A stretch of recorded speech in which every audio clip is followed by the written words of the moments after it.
Hi, and welcome back to Breakaway. I am Liz Ferguson, your host. I am delighted that you are joining me today. And if this is your first time in hearing this broadcast, I welcome you. I hope that you are blessed by what I share today. And I hope that you continue to join us weekly as I share just some things that are deposited in my heart as I go through this process of breakaway. So, in keeping true to that sentiment, I wanted to share with you all just a few things that I've thought about and prayed about this week. So, you may not know that I began to write a book. And as I'm going through the process of writing this book, some days I write more than others. Some days I don't write at all. Some days I write a sentence. It really depends on how much time I'm able to set apart and also how the thoughts are progressing.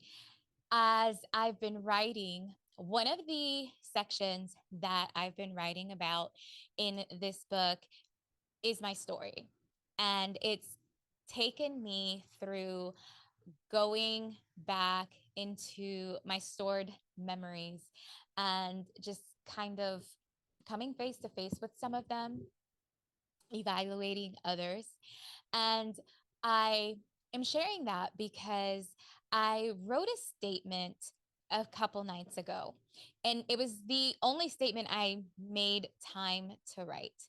And it said something to the effect of, we always hear that time heals all wounds. I have found that time does not heal any wounds. All time has ever done for me is moved me a little further away from the intensity of the pain from that wound, but the wound has remained. And I wrote that because I remember specifically after my father passed away, I wanted nothing more than for the pain of his loss to disappear. I was 15. It was 2 months before my 16th birthday. And I was I was daddy's little girl. My dad was everything to me. He was my whole world. And though I knew he was passing, or I'd heard what his diagnosis was, I had hoped with all my heart that my dad would be miraculously healed. And that was not the case. And so I remember how his passing set me on a course of not knowing how to deal with the incredible pain of loss, especially at such a young age. And all I learned how to do at the time was take all that sadness, all that pain, and channel it into anger. And so for me, anger became my natural go to anytime in life when things got emotionally difficult for me. And so I remember how, even in expressing myself in anger, all I ever really wanted was the pain to stop. But a year passed and the pain was still there. 5 years passed and the pain was still there. 10 years passed and the pain was still there. The reality was that time wasn't healing anything about the loss. What it did was it gave me enough space from the intensity of the pain that I felt so that instead of crying every night, I may have cried once a week or once a month. But I never dealt with the actual wound that his passing left, not for many, many years. And see, it's because no matter how much time passes, if I'm not intentional about my healing process, then I am not going to experience healing. And while I may be separated from the intensity of the emotion, healing has not happened. And so, as I continued in that process, I can look back now and see how there are instances where my pattern, my reaction became anytime that there was intense emotion was to shut it down so that it didn't have to feel anything. And I became masterful at the art of detaching emotionally. And that did not help me to heal at all. It helped me to bandage a situation. It helped me to suppress emotions, but it did not help me to heal anything. And it wasn't until my 30s where I finally actually began to be intentional about healing from my father's loss. See, what we're not intentional about doesn't happen. We have to do the work. We have to go through the process. We have to face things. We have to face those ugly things. And unfortunately, when we suppress or ignore certain things, it can produce other uglier things within us. So that I wasn't just having to heal from the pain of loss for my father's death, but I also had to deal with mismanaged emotions, mismanaged time, mismanaged relationships.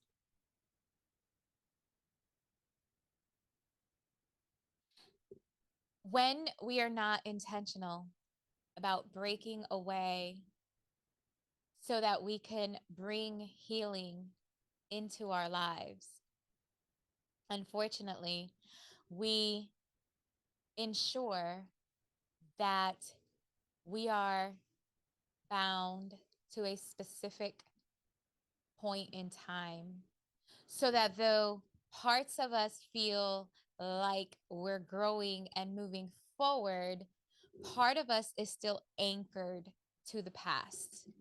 And because part of me is still anchored to the past, I can't properly move forward. And I end up causing chaos in my current situations because it's very difficult to move forward when I am still bound to my past. And I think that's why it's so important and stressed so often by Paul in the New Testament, where so many of his letters are encouraging the people he is writing to at that time, and then now us as readers today, encouraging us to break off from the past. In fact, I love where he describes this Christian walk, this Christian journey, our life as a race. And the metaphor that he uses, where he encourages us to just dispose ourselves of everything that would bind us, that would hold us back, and to just run forward. But we do, at least I have done, a very poor job of that in my life, where I chose to remain bound to certain things because honestly, I didn't know how to let them go. I didn't know how I could live without those things. In some instances, I felt like I was betraying the memories. I felt like if I walked forward, I was betraying my past. But it was not about betraying anything or anyone. It was about recognizing that to properly survive, and not just survive. Yeah, I don't even want to use that word tied to it, because that gives me the idea of just like a survival mentality where everything that I do is just so that I can survive. No, it's to take us into that sphere where we're thriving. In order to thrive, I have to recognize when I have to walk away from certain things, when I have to break away from them. In this instance, in this podcast, we're talking specifically breaking away from patterns, breaking away from just the old way, the usual way that we have thought, that we have reacted, that we have behaved, or we have acted, and moving into newness, embracing a different perspective, a different set of thoughts and actions that are different, so that we can experience different results. And see, it took me finding myself in an eerily similar situation after I thought I had gone through all the steps of healing to realize I felt better emotionally. There were certain things that I was intentional about healing, but there were aspects of my thoughts and behaviors that I never decided to change. And even though I was intentional about healing the hurt and the pain, I wanted to heal the hurt and the pain without changing what that hurt and pain had produced in me. See, because due to hurt and pain, I spoke a certain way. Due to hurt and pain, I thought a certain way. I judged a certain way. I behaved a certain way. So, though I was no longer in pain, emotional anguish, because I had allowed myself to go through the process of grief and loss and heal from it, I was not intentional about recognizing what that pain and trauma had caused within my psyche, within my behaviors, within the way I was. So that I was still processing through the same filter. I was still acting and reacting the same way, though I was emotionally healed from the pain.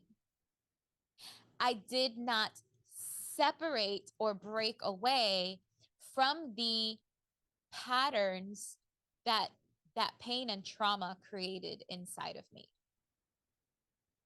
And so it was coming to that place where there I was, face to face, with a very similar situation that I had lived through almost 12 years before.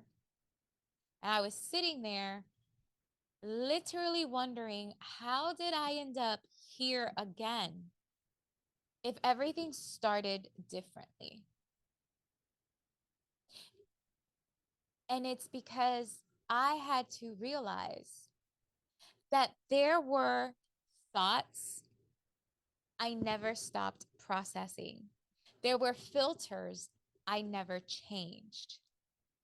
There were actions I never modified. Instead of responding, I was constantly reacting. And so I've had to look at this idea of time heals all wounds and really challenge it, because time does nothing if it is not properly used. I'm going to say that again. Time does nothing if it is improperly used. And just because time has lapsed does not equate to healing, restoration. There is work, intentionality, processing that has to be endured, that has to be undertaken, that has to be lived out. Because that's the only way that we're going to be able to truly heal and really be different. I have to choose to be intentional about my growth. And so, what that has looked like for me in the last 7 months specifically, it has looked like me challenging myself to think differently. It has looked like me challenging myself to act differently, to really look at situations and ask, why do you want to say that? Where is saying that coming from? And if it's coming from an old pattern, then I strive to not say it. Now, I'm going to be 100% transparent and honest always. I've not been perfect in this. There are still times where I fail at that. And an old way of handling things rises to the occasion and starts responding, reacting. And it's recognizing that and causing it to pause. I think I don't know. We'll have to have him back and ask him if he really thinks it. But sometimes I think my husband must think like my wife has lost it, because there will be moments where I can like see myself responding the old way and midway through it or immediately after, just completely flipping it around and coming back and apologizing and changing and handling it the way that it should have been handled.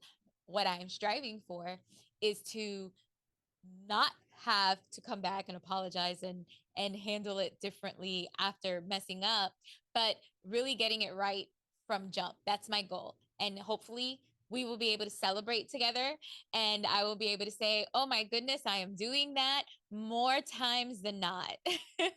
I know we've celebrated some things in the past, but I'm really striving to be able to really say, I have broken away from some bad patterns in my life, and I no longer think through that filter. I no longer process through that filter. That is my goal. Right now, where I'm at is recognizing, whoa, I just threw that through an old filter. Let me grab it back and take it out of there and let me process it the right way. Kind of where I'm at right now. I'm striving to get way better in the whole department, right, of correct processing and breaking away from the old patterns, but keeping it 100 always. So I share that with you today, hopefully to encourage you to not be passive about your breakaway process. We've talked a lot in the last few weeks about intentionality. And I know that even in when my husband and I were sharing together with you, you heard him say that, in that word intentionality, intentional is just kind of in my vocabulary these days often. And it's because I've finally fully understood that I am responsible for my change and my growth. It doesn't matter how good or bad the circumstances. It doesn't matter how good or bad life looks. And yes, there has been some terribly life looking moments. Believe you me. But despite that, it is still being intentional, because regardless, I am responsible for my growth. I am responsible for my healing. And it doesn't just happen, it takes work. And breaking away is work. Breaking away is intentionality. Breaking away looks like sometimes coming back and apologizing because I did it all wrong again, though I really was setting out to do it right, and coming back and trying again and continuing to try and put forth that effort, because I know that the more I put forth the effort, one day it's going to not take so much effort, but it's going to be the new way that I think. It's going to be the new way that I process. It's going to be the new way that I behave and I act. But for now, it's work. For now, it takes a lot of determination and a lot of apologies. And I'm okay with it, because I want to rise to the occasion. I want to break away and be fully everything that God has declared that I am through the empowering of His Holy Spirit. So don't sit back and wait on time. It doesn't work that way. We have to be intentional about what we do with our time. And we have to grab the responsibility that is only ours to work within ourselves and do something about it. Change the way that we think, change the way that we act. Work with the Holy Spirit in order to effect transformation within us and move forward to what God has called us. So I hope you come back soon. We are going to have some guests again in the near future. I'm excited about some of the individuals that are going to be on, and we're going to be talking about Breakaway. And I am looking forward to you joining us once again soon. Until then, take care.